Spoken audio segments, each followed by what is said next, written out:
We'll now be discussing how to follow our course. We have 4 sections to briefly explain how we'll go on the course.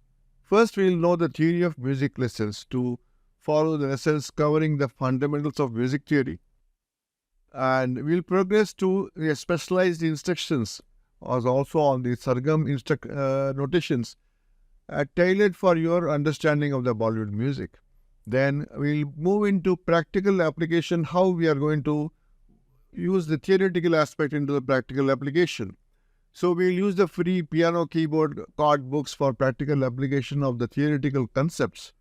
Means we'll apply the theoretical knowledge, how a chord is formed and so on.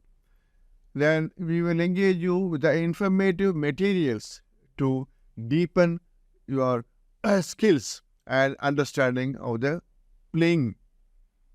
Next, we'll have interactive learning through engaging you with the worksheets or the puzzle sheets for getting more accuracy.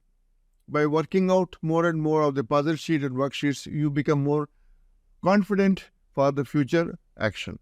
Next, we'll provide you the sheet music and learning videos so that you can follow easily, and music tips to improve your performance. And I assure that by following this structured approach, you will gain a comprehensive understanding of the music theory and the practical skills for playing the Bollywood Hindi songs on the piano, on the keyboard. Look forward to see you on the next lesson. Thank you.